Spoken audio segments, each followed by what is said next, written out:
Alors, la parole est maintenant à Madame Danielle Simonet. Bien, mes chers collègues, le débat sur l'encadrement des loyers est un débat de fond extrêmement important parce que la question qui est posée, c'est la suivante. Est-ce que le droit au logement doit l'emporter sur le droit de spéculer sur le logement?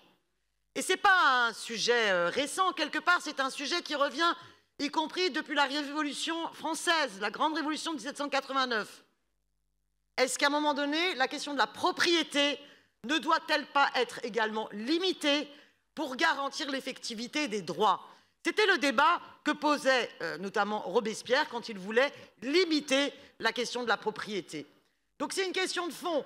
Aujourd'hui, l'encadrement des loyers est une nécessité absolue quand vous voyez la spéculation qui fait rage dans les grandes métropoles et notamment sur Paris.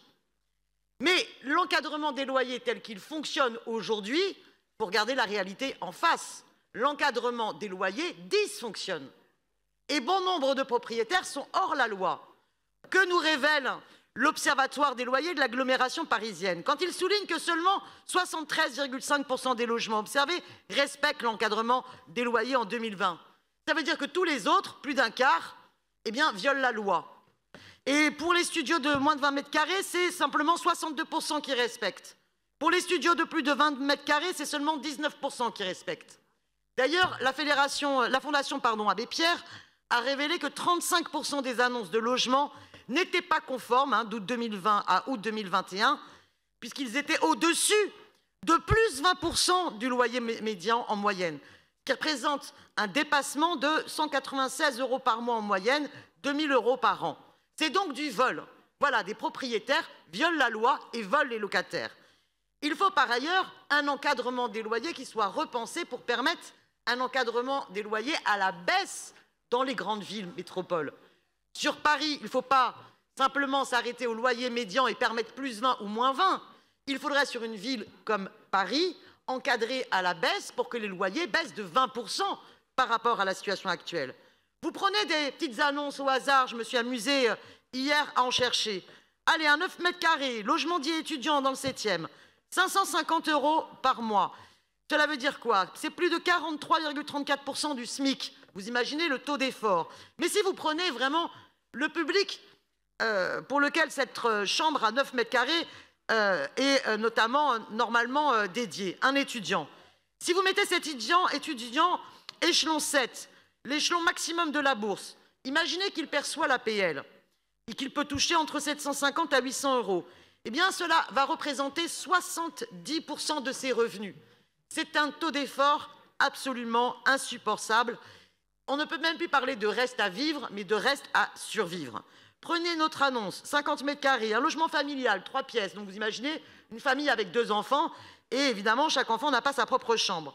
1 500 €, 118% du SMIC, soit 1,2 SMIC. On veut que Paris soit habité par qui? Souvenez-vous, pendant le confinement, tout le monde a rendu hommage aux premiers de corvée, à ceux qui permettaient de faire tourner la ville et le pays.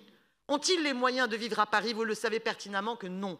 Même avec le logement social, les loyers sont trop élevés, y compris dans le logement social. Donc il y a une nécessité absolue de renforcer l'information près des locataires et propriétaires sur les risques encourus s'ils non-respect, sur les recours pour signaler les abus.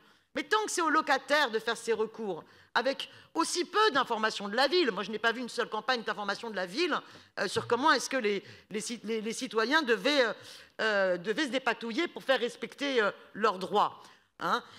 Mais même dans ce cas-là, vous savez pertinemment qu'un locataire qui a enfin trouvé un loyer, il n'a pas envie de rentrer en guerre avec son propriétaire. C'est très compliqué cette affaire.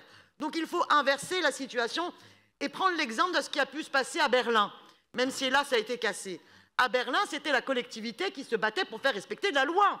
Et donc, on en arrive au point final. Enfin, il va y avoir la possibilité pour que les collectivités se voient déléguer des attributions préfectorales pour sanctionner les propriétaires quand la loi sera promulguée. Mais il faudrait une véritable police du logement.